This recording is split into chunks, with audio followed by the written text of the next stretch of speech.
Welcome to Raj polytechnic classes. आज आप लोग को पढ़ना है 9th क्लास में विज्ञान एवं मापन। विज्ञान एवं मापन। तो चलिए देखते हैं कि विज्ञान क्या है। विज्ञान क्या है, विज्ञान किसे कहते हैं, है ना। तो विज्ञान उसको कहते हैं जो क्रमबद्ध तरीके से किए गए अध्ययन एवं प्रयोग से जो निष्कर्ष निकलता है, उसका जिसके बारे में अध्ययन करते हैं उसी को क्या कहा जाता है? विज्ञान। मतलब क्रमबद्ध तरीके से किए गए प्रयोग एवं परीक्षणों से प्राप्त ज्ञान को क्या कहते हैं? विज्ञान कहते हैं। तो विज्ञान समझ में आ गया? किसे कहते हैं? चलिए अब देखते हैं कि विज्ञान को कितने भागों में बांटा गया है। तो विज्ञान को 2 भागों में बांटा गया। कितने भागों में? 2 भागों में। पहला भौतिक विज्ञान, भौतिक विज्ञान, और दूसरा जीव विज्ञान। कौन विज्ञान? जीव विज्ञान। जीव विज्ञान। पहला भौतिक विज्ञान, दूसरा जीव विज्ञान। जीव विज्ञान। चलिए अब देखिए कि भौतिक विज्ञान के बारे में भौतिक विज्ञान क्या है ना। भौतिक विज्ञान और जीव विज्ञान।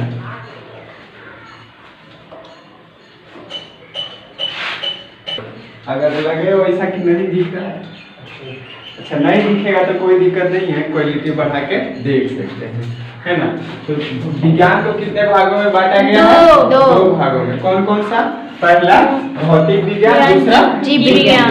अब देखिए भौतिक विज्ञान को 2 भागों में बांटा गया। कितने भागों में? 2 भागों में। 2 भागों में। कौन कौन सा? पहला भौतिकी, क्या? भौतिकी, और दूसरा रसायन, है ना। रसायन शास्त्र इसी को बोला जाता है, या इंग्लिश में क्या बोलते हैं? केमिस्ट्री। और इसको क्या बोलते हैं? भौतिकी को फिजिक्स। भौतिकी को फिजिक्स और रसायन शास्त्र को केमिस्ट्री। पहले तो देखिए कि विज्ञान कितने भागों में बांटा गया है? 2 भागों में। भौतिक विज्ञान और जीव विज्ञान। उसके बाद देखिए भौतिक विज्ञान को कितने भागों में बांटा गया है? 2 भागों में। पहला भौतिकी, दूसरा रसायन शास्त्र। भौतिकी को फिजिक्स बोला जाता है और रसायन शास्त्र को केमिस्ट्री बोला जाता है। अब यहाँ से देखिए कि जीव विज्ञान को भी कितने भागों में बांटा गया है? 2 भागों में। कौन कौन सा? पहला बॉटनी और दूसरा जूलॉजी। क्या? पहला बॉटनी को बोला जाता है वनस्पति विज्ञान, बॉटनी को वनस्पति विज्ञान, और जूलॉजी को बोला जाता है जीव विज्ञान, है ना। या बस ये प्राणी विज्ञान इसी को भी बोला जाता है, या जंतु विज्ञान भी बोला जाता है ना। क्या बोला जाता है? जंतु विज्ञान। जंतु विज्ञान। अब कहिए कि सर जीव विज्ञान, बायोलॉजी, वनस्पति विज्ञान किसको कहेंगे और जीव विज्ञान क्या कहेंगे? तो देखो वनस्पति विज्ञान तो जिसमें पेड़ पौधा के बारे में अध्ययन किया जाता है उसको क्या कहेंगे? वनस्पति विज्ञान। और जिसमें जीव जंतु मानव के बारे में अध्ययन किया जाता है उसको प्राणी विज्ञान या जंतु विज्ञान। अब देखिए कि फिजिक्स में क्या क्या आप लोग को पढ़ना है। तो फिजिक्स भौतिक किसे कहते हैं? तो भौतिक के जिन नियमों के अध्ययन किया जाता है उसे क्या कहते हैं? उसके भौतिकी कहते हैं, उसको फिजिक्स कहते हैं, उसको फिजिक्स में पढ़ना है। रसायन शास्त्र जिसमें कि ठोस के बारे में पढ़ना है, ठोस के गुण, इसमें क्या क्या पाया जाता है, कैसा इसका नेचर होता है, इसके बारे में पढ़ना किसमें है? रसायन शास्त्र केमिस्ट्री में। और भौतिकी में क्या पढ़ना है कि कैसा क्रियाकलाप होता है, फिजिकल वस्तु कैसा होता है, इसका क्रियाकलाप के बारे में इसमें पढ़ना है जो फिजिकल हो। मतलब ये दोनों मिला के सीधा सीधा इतना है कि अगर ठोस के बारे में बताया जाए तो किसमें पढ़ना है? भौतिक रसायन शास्त्र। जबकि इसमें जीव जंतु पेड़ पौधा के बारे में पढ़ना है तो जीव विज्ञान। कोई दिक्कत नहीं? जितना तक के बारे में तो पढ़ लिए, है ना। कुछ हो गया, स्टार्ट कर दिए। हाँ, विज्ञान एवं मापन। विज्ञान के बारे में आप लोग देख लिए, अब मापन के बारे में देखिए। मापन का अर्थ सीधा सीधा ये है ना कि अगर किसी वस्तु को हम मापते हैं, अगर मान लिया जाए कि हमको 1 लीटर पानी लेना है तो क्या किसमें मापते हैं? पानी को लीटर में मापते हैं। अगर इसी मतलब 1 केजी कोई हमको चावल लेना है तो उसको किसमें मापते हैं? मतलब केजी में मापते हैं। तो ये जो इसका मापने का जो तरीका है, किसी को केजी में माप रहे हैं, किसी को लीटर में माप रहे हैं, इसी यह एक प्रकार का क्या है, मापन है ना, जो कि बनाया गया है ना, पहले से अध्ययन करके इसको बनाया गया है कि 1 केजी के बराबर 1000 ग्राम होता है। तो ये सब एक यंत्र, मापने का एक यंत्र है। देखिए, तो मापन के बारे में जान गए कि मापन क्या है। तो किसी को मापने की क्रिया को भी क्या कहेंगे, मापन कहेंगे, है ना। अब मापन में ही आता है, अब देखिए इसमें एक होता है क्या, द्रव्यमान, एक होता है मान लीजिए गति।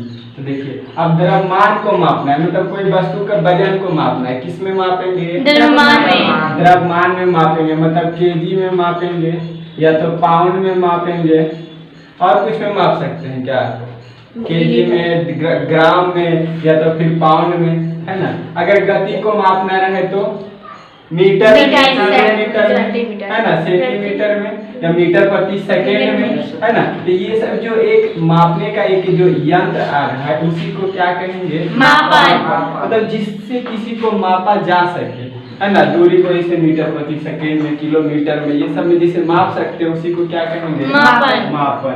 अब द्रव्यमान को केजी में माप सकते हैं तो इसको क्या कहेंगे, हाँ, द्रव्यमान के मापने के लिए किसका उपयोग किया जाता है, केजी, पाउंड, ग्राम, है ना। तो ये सब एक प्रकार का क्या है, मापन है। अब चलिए देखते हैं कि मापन तो हो गया है, लेकिन मापने का तरीका बहुत सारा है ना। मापने का तरीका बहुत सारा है। तो पहला है आप लोग को पढ़ना FPS, foot pound second, second. अब कहिएगा कि फुट से क्या मापा जाता है, तो फुट से मापा जाता है क्या, लंबाई। क्या मापा जाता है, लंबाई। पाउंड से क्या मापा जाता है, किलो। द्रव्यमान, हाँ, किलो नहीं, द्रव्यमान। क्या मापा जाता है, द्रव्यमान। और सेकेंड से क्या मापा जाता है, समय। सेकेंड से समय। हाँ, लंबाई को फुट में, द्रव्यमान को पाउंड में, और समय को सेकेंड में। जब ऐसा मापे तो इसी को क्या कहेंगे, FPS। क्या, FPS, फुट पाउंड सेकेंड पद्धति। अब बताते हैं कि फुट पाउंड सेकेंड पद्धति को ही ब्रिटिश पद्धति कहा जाता है। क्या कहा जाता है, ब्रिटिश पद्धति। तब कहिएगा ब्रिटिश पद्धति, मतलब यहाँ अंग्रेज के द्वारा ये सब चलाया गया था, इसीलिए इसको क्या कहा जाता है, ब्रिटिश पद्धति। अब दूसरा है FPS के बाद CGS। क्या, CGS। तो CGS में क्या होता है, इसको बोलते हैं सेंटीमीटर, या सेमी इसको शॉर्ट में लिखते हैं, है ना। उसके बाद ग्राम और सेकेंड। देखिए, तो इसको अगर मापना रहे सेंटीमीटर में, लंबाई को किस में मापेंगे, सेंटीमीटर में, द्रव्यमान को ग्राम में, सेकेंड को समय, और सेकेंड को समय को सेकेंड में, है ना। देखिए, इसमें फुट पाउंड सेकेंड में था कि लंबाई को फुट में माप रहे थे, द्रव्यमान को पाउंड में, और समय को सेकेंड में। इसमें क्या अंतर है कि देखिए, यहाँ पे सेंटीमीटर में मापते हैं किसको, तो लंबाई को सेंटीमीटर में। सिर्फ इतना ही अंतर है कि देखो, यहाँ पे लंबाई को सेंटीमीटर में और द्रव्यमान को ग्राम में, बाकी समय सब जगह सेम ही रहेगा, है ना, समय को वैसा ही रहेंगे। अब चौथा होता है MKS, तीसरा होता है MKS। M से क्या होता है, तो मीटर। क्या होता है, मीटर। किलोग्राम, K से किलोग्राम, S से सेकेंड। अब देखिए, मीटर से क्या मापा जाता है, लंबाई को किसमें मापा जाएगा, मीटर में। द्रव्यमान को किलोग्राम में, मतलब यहाँ पे द्रव्यमान हो जाएगा, है ना। और यहाँ पे समय को किसमें मापते हैं, सेकेंड में। अब देखिए, ये तीनों में आपको कॉमन क्या दिख रहा है कि सभी पहले जितना भी यूनिट बनाया गया था, सभी को सेकेंड में ही मापा जा रहा था समय को, है ना। लेकिन यहाँ पे देखिए कुछ चेंज हो रहा था। क्या हो रहा था कि द्रव्यमान को सभी जगह अलग अलग मापों से मापा जा रहा था। कहीं पे द्रव्यमान को पाउंड में मापा जा रहा था, तो कहीं ग्राम में, तो कहीं पे किलोग्राम में। अब बताइए कि कोई हमको सामान खरीदना है, हम किसी को किलोग्राम में दे रहे हैं और कोई हमको पाउंड में दे दे, तो पाउंड और किलोग्राम दोनों अलग अलग होता है, तो क्या हम जितना देंगे उतना हमको दे पाएगा? नहीं। तो इसमें दिक्कत हो सकती है, गलतियां हो सकती है। तो क्या हमको अब बिजनेस कर रहे हैं तो हमको घाटा हो जाएगा। मान लीजिए कि हम 4 केजी किसी को दिए, अब हमको 4 पाउंड ला के दे दिया, अब पाउंड में कम होता है, केजी में ज्यादा होता है, तो हमको घाटा हो जाएगा, है ना। तो क्या ये चलने वाला था? नहीं चलने वाला था। तो नहीं चलने वाला था, तो इसी के लिए पेरिस में एक समझौता हुआ था, एक बैठक हुआ था। क्या हुआ था? बैठक हुआ था 1960 से 70 के दशक में, 1960 के 70 के दशक में एक बैठक हुआ था। उसी में कहा गया था कि एक ऐसा पद्धति बनाया जाए जो कि सभी जगह पे लागू हो, अंतरराष्ट्रीय पद्धति पे सभी जगह पे क्या हो? लागू हो, मतलब एक जैसा सभी का मान हो। अगर इंडिया में है तो भी उतना ही उसका मान होगा जितना कि विदेश में होगा, है ना। तो ऐसा पद्धति को ही बोला जाता है अंतरराष्ट्रीय पद्धति। इसी को बोलते हैं एसआई पद्धति। क्या? एसआई पद्धति। इसको इंग्लिश में बोला जाता है अंतरराष्ट्रीय पद्धति। अंतरराष्ट्रीय पद्धति, अंतरराष्ट्रीय पद्धति बोला जाता है ना। तो ऐसे अगर इंग्लिश में इसको लिखेंगे, इसका फुल फॉर्म तो क्या होता है? इंटरनेशनल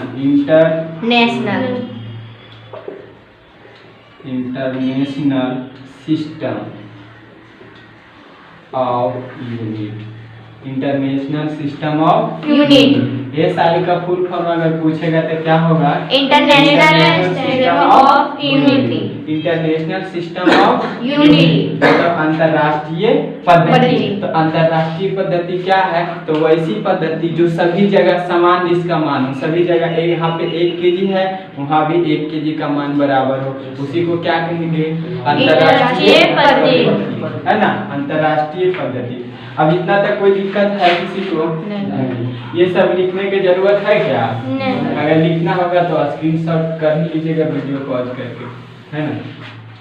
चलिए अब देखिए कि पद्धति तो जो आप लोग देखे हैं, तो अभी तक तो बताया क्या? MKS, CGS और क्या क्या बता दिए थे? हाँ, जो भी बताया एसआई पद्धति। अब देखिए ना कि पद्धति जो यहाँ पे जो मात्रक था, इसको भी 2 प्रकार में बांटा गया है।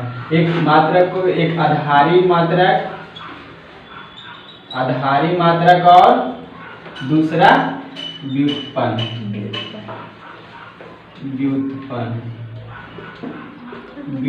मात्रक, है ना। आधारी मात्रक और व्युत्पन्न मात्रक। देखिए आधारी मात्रक किसको कहेंगे? वैसा मात्रक जो स्वतंत्र हो। क्या हो? स्वतंत्र। हाँ, और दूसरे पे निर्भर नहीं हो। लेकिन ये जो व्युत्पन्न मात्रक है वो क्या होगा? दूसरे पर निर्भर होगा। क्या होगा? दूसरे पर निर्भर होगा। मतलब कि कहने का मतलब ये है कि अगर स्वतंत्र या आधारी राशि को बोला जाए तो ये किसी से कोई मतलब नहीं रखता है, ये अपने आप से मतलब रखता है। जबकि ये जो व्युत्पन्न राशि है ये कहेगा कि नहीं, हम अकेले रहने वाले नहीं है, हम जब भी रहेंगे तो ये आधारी राशि को अपने साथ में रखेंगे, है ना। इसको अकेले डर लगता है, अकेले नहीं रह सकता है। मतलब जिसे बच्चा होता है ना, अकेले घर में नहीं रहता है, वैसे ही ये है व्युत्पन्न मात्रक। तो देखिए आधारी मात्रक को क्या बोलेंगे? वैसा मात्रक जो क्या हो? स्वतंत्र हो, किसी दूसरे पे निर्भर नहीं हो, उसे क्या बोलेंगे? आधारी मात्रक। और वैसा मात्रक जो किसी दूसरे पे निर्भर हो, उसे क्या बोलेंगे? व्युत्पन्न मात्रक। हाँ, तो आधारी मात्रक कितने होते हैं? 2। आधारी मात्रक कितने होते हैं? 2। आधारी मात्रक 7 होते हैं, व्युत्पन्न मात्रक 2 होते हैं। आधारी मात्रक कितने होते हैं? 7। और व्युत्पन्न राशि 2। हाँ, वही आधारी राशि या व्युत्पन्न राशि, बात वही है ना। तो कितने होते हैं? 2 होते हैं। चलिए अब देखिए कि आधारी मात्रक में कौन कौन से आते हैं, है ना। तो सबसे पहला लंबाई। अब ऐसे समझना कि कैसे पता करेंगे कि व्युत्पन्न है कि आधारी है। हाँ, व्युत्पन्न है कि आधारी। आप सोचिए कि आधारी का एग्जाम्पल आप लोग एक कोई दीजिए तो, जैसे कि देखिए आप हैं और एक आपके पिता हैं, क्या, एक आप और एक आपके पिताजी। अब आप डिसाइड करिए कि क्या आपके पिताजी काम करते हैं और आपके लिए खुद सामान ला के देते हैं, खाना ला के आपको देते हैं, है ना। तो आप क्या हुए, पिताजी पे निर्भर। हम लोग हुए आप क्या हुए, ट्यूटर है। पिताजी पे निर्भर। और जबकि आपके पिताजी क्या खुद से अपने काम करके क्या कर रहे हैं, पैसा ला रहे हैं, मतलब आपके लिए खाना ला रहे हैं। मतलब आपके पिताजी क्या हुए, आधारी राशि। क्या, आधारी राशि। हाँ। और जबकि आप लोग क्या हुए, म्यूचुअल राशि। क्या कि आप लोग क्या हैं, दूसरे पे निर्भर है। निर्भर है, दूसरे पे निर्भर है। और जबकि पिताजी क्या हैं, स्वतंत्र। खुद, हाँ मतलब स्वतंत्र है, खुद से काम करते हैं और क्या करते हैं, अपना काम, हाँ अपना खुद से काम करते हैं। तो वो पिताजी क्या हुए, आधारी राशि। आधारी राशि यहाँ। और आप लोग क्या हुए, व्युत्पन्न राशि। व्युत्पन्न राशि। हाँ, तो आधारी राशि में देखिए 7 आता है, व्युत्पन्न राशि में 2। आधारी राशि में सबसे पहला होता है लंबाई। लंबाई, उसके बाद द्रव्यमान, तीसरा समय, चौथा विद्युत धारा। क्या होता है, विद्युत धारा। विद्युत धारा। पांचवा क्या होता है, तापमान। मान। छठा क्या होता है, विद्युत ज्योति तीव्रता। ज्योति तीव्रता। और सातवां क्या होता है, पदार्थ का परिमाण। पदार्थ का परिमाण। अब देखिए, अब इसका अब पूछेगा कि एसआई मात्रक क्या होता है। अभी बताए थे एसआई मात्रक। एसआई मात्रक मतलब जो सभी जगह लागू है ना। तो सभी जगह लंबाई को किसमें मापते थे, लंबाई को मीटर में। किसमें, मीटर में। इसको एम से सूचित किया जाता है। द्रव्यमान को किसमें, केजी में, किलोग्राम में। क्या, किलोग्राम में। किलोग्राम में। इसे द्रव्यमान को किलोग्राम में, इसको केजी से लिखते हैं। समय को सेकेंड में। आप लोग तो देखिए कि ये सब जगह सेकेंड में ही मापते थे, इसको विद्युत धारा को एम्पियर। हाँ, विद्युत धारा को एम्पियर को ए से सूचित करते हैं कहीं पे, और आई से भी सूचित किया जाता है ना।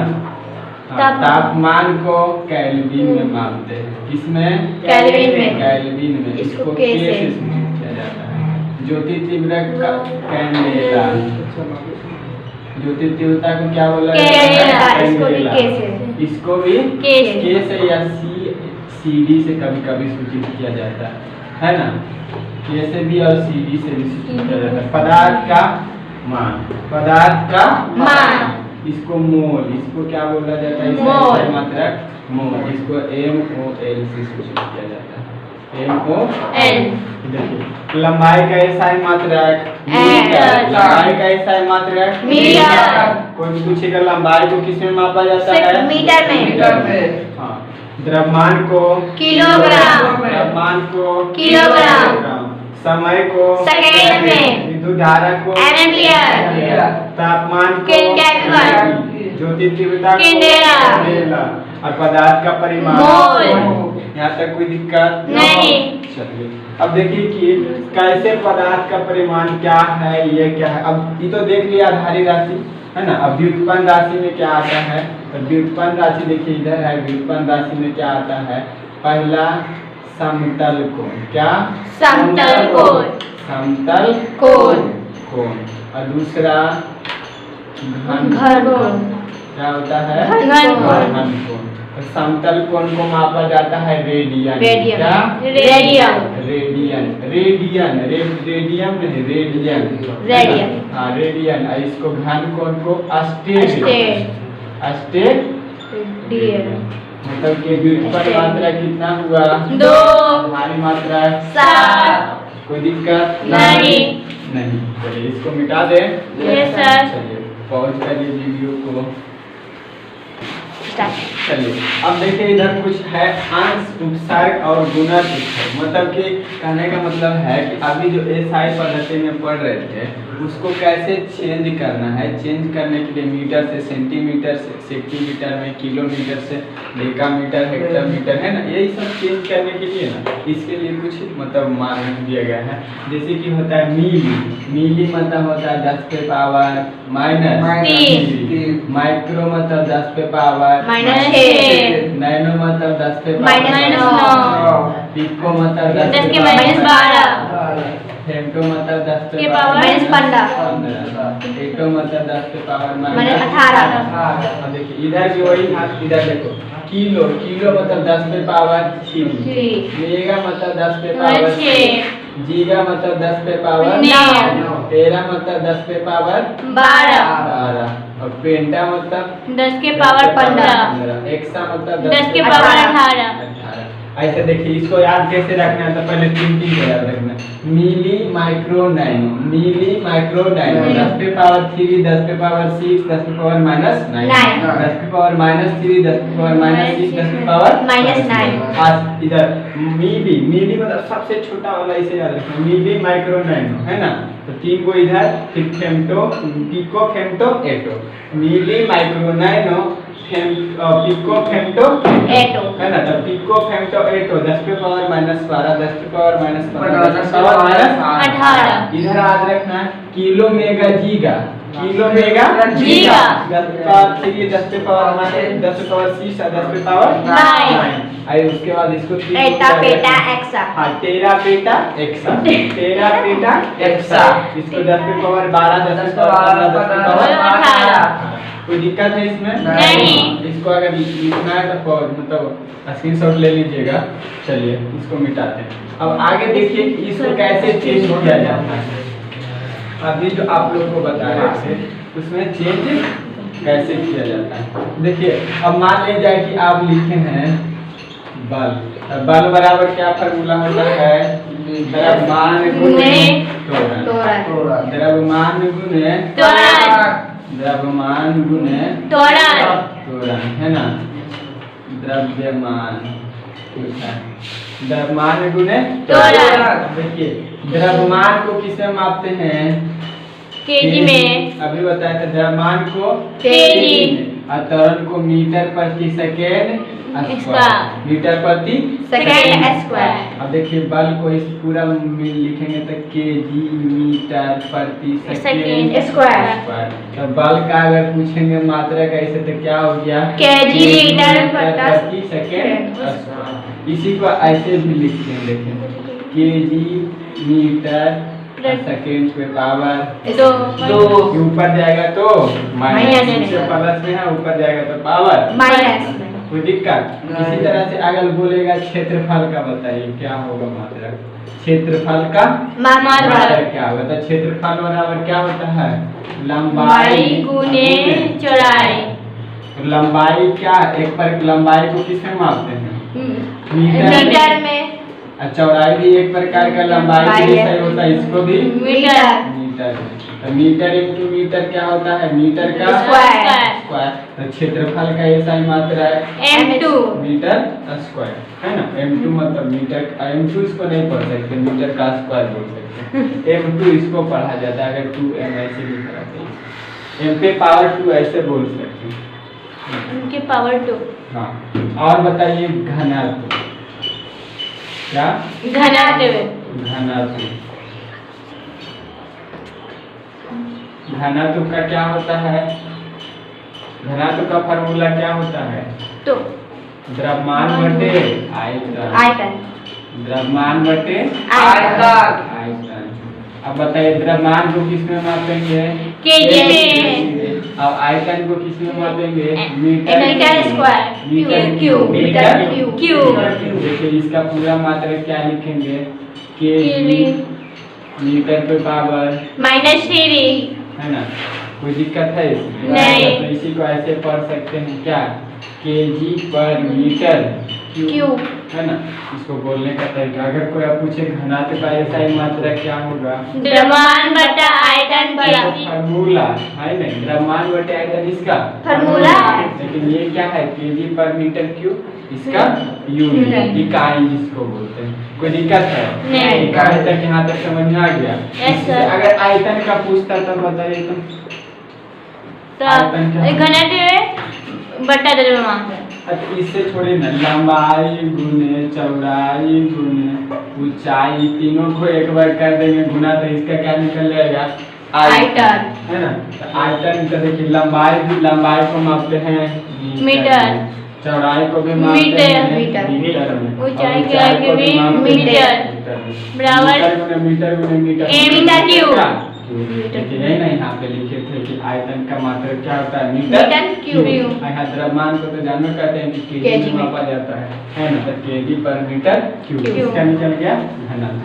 तो दिक्कत, घनत्व का सिंबल होता है रो, ऐसे घनत्व का सिंबल रो। तो यहाँ से अगर पूछेगा रो बराबर क्या लिख सकते हैं, रो बराबर, रो मतलब क्या, घनत्व के अगर सिंबल में लिखेंगे तो बोलो, द्रव्यमान को किस में लिखते हैं, द्रव्यमान का सिंबल क्या है,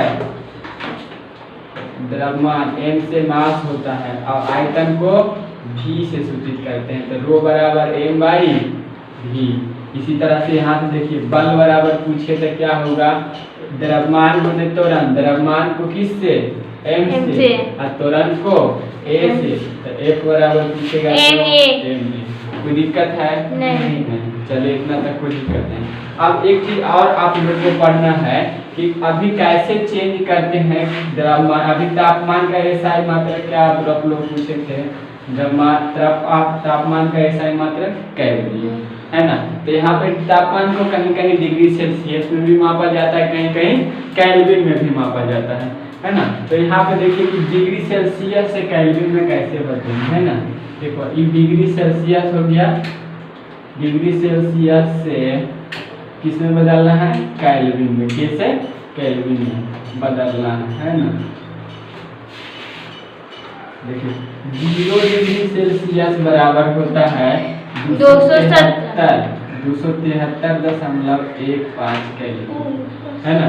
0 डिग्री सेल्सियस बराबर 273.15, या इसी को अगर बोलेंगे तो 0 डिग्री सेल्सियस बराबर 273 केल्विन। 0.5 इसको अगर छोड़ देते हैं तो, है ना। 0 डिग्री सेल्सियस बराबर 273 केल्विन। तो आप बताइए कि 5 डिग्री सेल्सियस बराबर कितना होगा, 273 माइनस 5। देखिए डिग्री सेल्सियस को केल्विन में बदल रहे हैं, मतलब देखिए डिग्री वाला जो होता है इसका मान बड़ा होता है, क्योंकि 0 डिग्री है तो 273, बताइए 5 डिग्री है तो माइनस होगा कि प्लस होगा, ज्यादा हो रहा है तो प्लस। हाँ तो यहाँ पे क्या करेंगे, जोड़ देंगे तो 273 प्लस 278 केल्विन, मतलब 5 डिग्री सेल्सियस बराबर 278 केल्विन। अब बताइए 100 डिग्री सेल्सियस बराबर कितना होगा, 273 प्लस 100 बराबर कितना, 373 केल्विन। अब देखिए पानी का अगर पूछेगा कि पानी कितने डिग्री सेल्सियस पे उबलता है या गर्म होता है या इसका क्वथनांक क्या है, तो कितना बोलेंगे, 100 डिग्री सेल्सियस। लेकिन अगर केल्विन में पूछे तब 300 का कि 100 डिग्री सेल्सियस बराबर 373। अब पानी यहाँ पे तो उतना ही डिग्री सेल्सियस पे उबलेगा जितना कि यहाँ पे होगा, चेंज करके जितना आएगा, है ना। लेकिन अब देखिए ये तो डिग्री सेल्सियस से केल्विन में बदलने के लिए सीख है। एक आप लोग और बता दीजिए कि 230 है, मान लिया जाए कि 230 डिग्री सेल्सियस को हमको केल्विन में चेंज करना है, किसमें, केल्विन में। अब बताइए कि इसमें क्या करेंगे, 230 को केल्विन में बदलना, तो सबसे पहले तो 230 प्लस 273 क्या करेंगे, जोड़ेंगे। अब देखिए तो जोड़िए तो कितना होगा, 503 पूरा 503, हाँ 503 हो जाएगा। ये क्या हो जाएगा, केल्विन में। अब अगर इसी को देखिए हम मानते हैं कि 273 ये 3 नहीं है, अब केल्विन को हमको किस में चेंज करना है, डिग्री सेल्सियस, किसमें, डिग्री सेल्सियस। तो अब देखिए मान लिया कि 503 डिग्री डिग्री केल्विन को हमको किस में चेंज करना है? Degree Celsius. तो देखिए सेल्सियस में करने के लिए क्या करेंगे? कोई भी संख्या जितना केल्विन में रहे उसमें क्या करेंगे? 273 माइनस कर देंगे। अब 273 माइनस करिएगा, इसमें तो कितना होगा? 230 ये क्या होगा? Degree Celsius. इसी तरह से अगर मान लिया जाए कि 100 डिग्री केल्विन है तो इसमें कितना होगा? तो 100 डिग्री केल्विन में 400 डिग्री केल्विन ले लीजिए, 400 केल्विन। तो इसमें बताइए कि अब कितना डिग्री सेल्सियस होगा? 400 माइनस 400 माइनस 273 घटा दीजिए, कितना बचेगा? 273 7 यहाँ पे कितना बचेगा? 2 और यहाँ पे 2 की 1 ठीक है। घटा के देख लीजिएगा आप लोग, हमको घटाव नहीं आता। ये क्या हो गया? डिग्री सेल्सियस है ना। 400 केल्विन में कितना डिग्री सेल्सियस आएगा? 110 डिग्री सेल्सियस। हाँ, क्या कि इसको देखिए जोड़ कर देख लीजिए, इसको जोड़िएगा तो 7 3 10 के 0 हाथ में 1, 7 2 9 1 10 के 0 हाथ में 1 2 1 3 1 4, ठीक है ना। हाँ, कहने का मतलब ये हुआ कि अगर केल्विन में बदलना रहे, डिग्री सेल्सियस से केल्विन में बदलना रहे तो जोड़ देना है 273, और केल्विन से डिग्री सेल्सियस में बदलना तो है तो माइनस कर देना है 273। कोई दिक्कत नहीं। इतना ही पढ़ना था आप लोग के सिलेबस में।